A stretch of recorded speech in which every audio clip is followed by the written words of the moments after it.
Cereal Bowl 7038. Your wish has been granted. Here we go. I already recorded this video, but of course I didn't have the right screen being recorded. So I'm going to take a quick peek. Yeah, we're good here.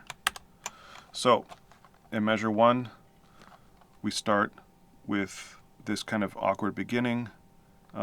It's a syncopated third species. I'm just going to read what I wrote. You change from beginning with a syncopated third species intro that immediately slows to a second species in measure 2. The correction is that you're starting conventionally in fourth species, here with this half rest and then a half note, and then gradually introducing the third species as you progress to measure 7. So like he said in the video, you want to have like coherent transitions between the various rhythmic ratios here. So here we start in the slow ratio, 2:1. We have a quick, we have a dotted half note, which creates the opportunity for a little bit of increase in momentum with this ornament, and then a nice middle section leading up to the climax. And if you look at the uncorrected version, we have a lot of half notes, we have this dotted half note, half note, half note, mixed in with quarter notes, and it doesn't have as clear of a beginning, middle, and an end. So, like he said, you want to first find suspensions that you can use, then you want to find an overall contour. So this is going to be our climax, and this kind of leads us smoothly into it, whereas this one creates a lot of speed bumps. So just the overview of it, you can tell already looks better. Measure 2 is the same in both examples with a fourth species. I believe it's a 6/5. Let's see, it's F, D over F. So yeah, 6/5 suspension, consonant suspension. Measure 3 begins with a dissonant suspension of a perfect fourth, which uses an ornamental retardation, which is a modified inverted resolution to the perfect fifth. So see, here we have a dissonant suspension of a fourth, which is C over G, and then we go up to the fifth after leaping to a sixth. These inverted suspensions, also known as retardations, are not part of basic species counterpoint. Whereas here you have a 4/3, and that is. So the change is that you do a conventional 4/3 resolution, but with a proper 4/2 ornamentation. And it's proper because the 4 and the 2 both resolve to the 3. So we have the suspended fourth, leap down to the second, and although you are leaping out of a dissonance into a dissonance, they're both aiming toward that third. Okay, so we go from an inverted resolution or a retardation to a traditional 4/3 out of fourth species, but with the ornamentation that we've been introduced to in this video. Okay, moving on to measure 4. It's an ornamented 6/5 consonant suspension. And by that, we mean that we're hitting this 6 again in the quarter note rhythm. Ordinarily, this would just be a half note in fourth species, and then resolve to the 5. And that's not bad, but it's not your more desirable 7/6 or 4/3 types. Yeah, 6/5 is okay. It's not one of the ones you really want to use, though, which is 7/6 and 4/3 in the top voice, or 2/3 in the bottom voice. The correction is that it's changed to a similar 4/2/3 suspension as in measure 3. So this pattern here is the same, 4/2/3, 4/2/3, but immediately departs up to create momentum in a measure 5 here. See, now we have a step. So 3, we're stepping back through 4, and then to this interval that we'll get to in a second, which happens to be a D and a C. Sorry, that's an E and a C, E flat and a C major sixth in both. Okay. Here it's being suspended, but here it's being stepped into. So that leads us to what Hal Galper calls the principle of forward motion, which is kind of beginning this run of quarter notes early. You know, the example I gave earlier was Mary Had a Little Lamb. You can sing it on the beat. Mary had a little lamb. Or you can start it on a syncopation. 1, 2, 3, 4. Mary had a little lamb. See, it gives more fun to it. So by starting early, that's exactly what you're doing. You're beginning this ramp clear all the way here on the second beat. Whereas here in the original, you're not getting to it until the second beat of where you could have started it here. So this creates a nice long run, ultimately, to the climax. And this one just has kind of like a short little run, a kind of drop off to a dissonance, which we'll get to, and then, oh yeah, the climax. So again, we're just playing into this nice little ramp here. But that's measure 4. 4/3 suspension with a 2 ornamentation, a step into the 6th here. Okay, so yeah, Mr. Belkin alludes to his use of dotted half notes. That's what's happening here. It's the half note and a quarter note, which is a dotted half note, which affords us the opportunity to get a jump on this run. Measure 5 is identical in both versions, save for the lack of suspension in the corrected version, right?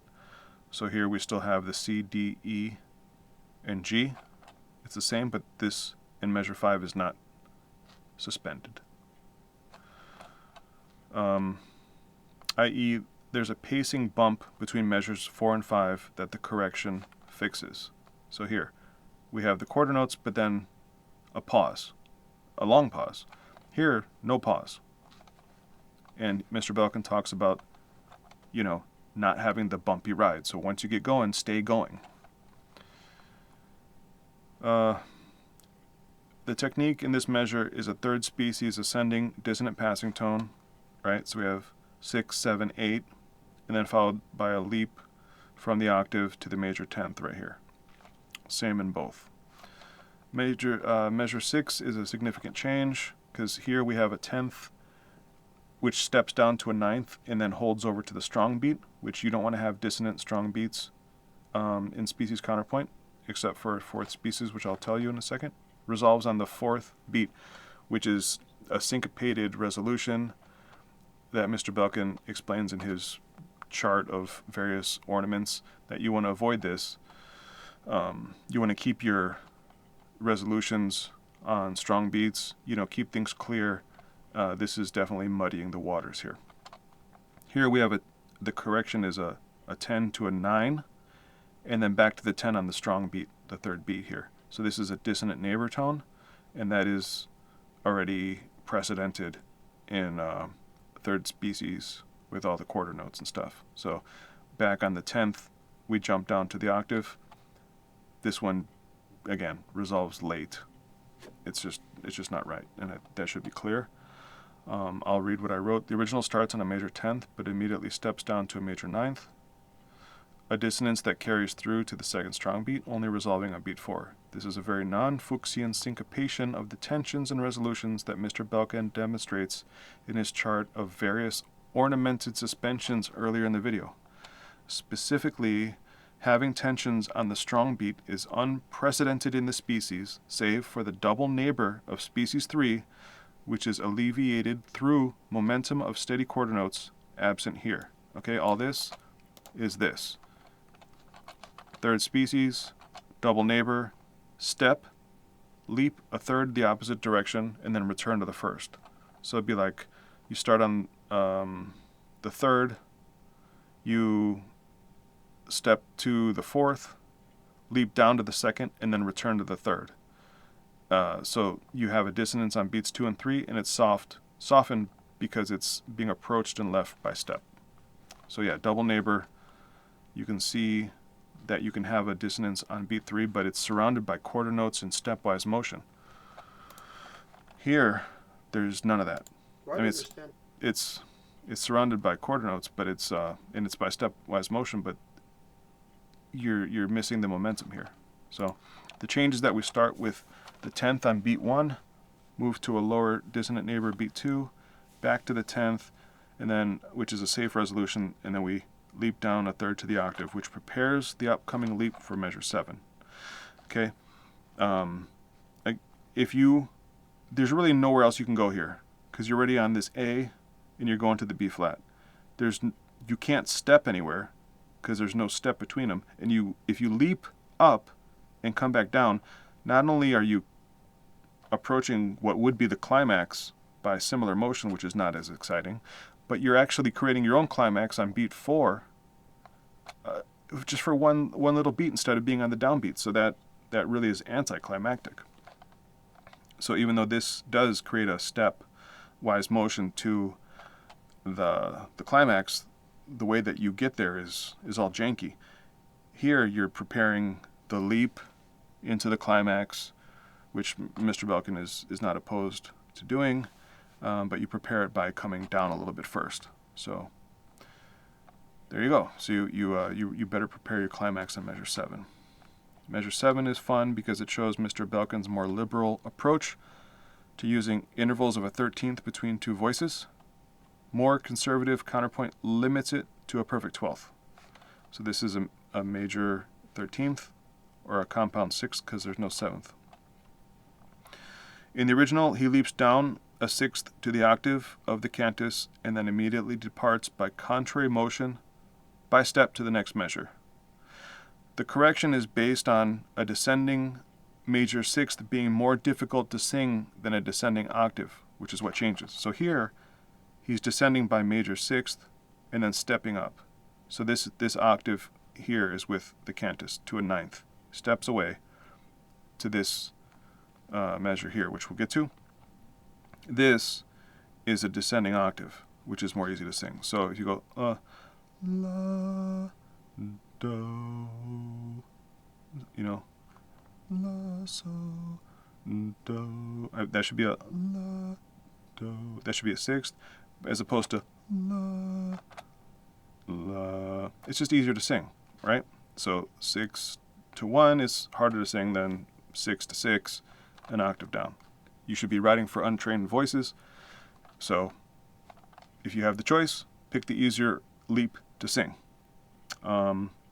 Plus, by doing this octave, you end up really with what's a change of register in the voice, and that affords us an opportunity to ultimately come to the resolution at the end by contrary motion. This doesn't. But we'll get there.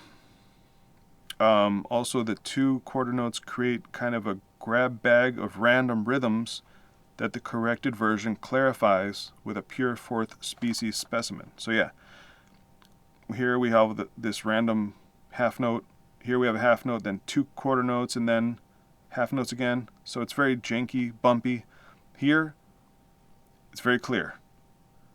3rd species, 4th species, and then this kind of resolution at the end, which we'll get to. Here, it's not like that at all. It just looks like you splattered paint on the paper and just went with it. So here we have a nice suspension, but we'll get to this. Measure 8 is tricky because it looks like a 4-3 suspension. All right, so we have C and F, which is 4, and then it resolves to the E flat. So it'd be a 4 to minor 10th, 11th to minor 10th. But there's no suspension. There's nothing preparing this dissonance on the strong beat. So it's not a 4-3 suspension. It's just a bald 11, 10, minor 10th. But you can't have a dissonance on the strong beat. It's not something that you do in species counterpoint. So that's a mistake. And he corrects it because we have this change of octave, change of register motion in the top voice. We end up with a C and then a B flat.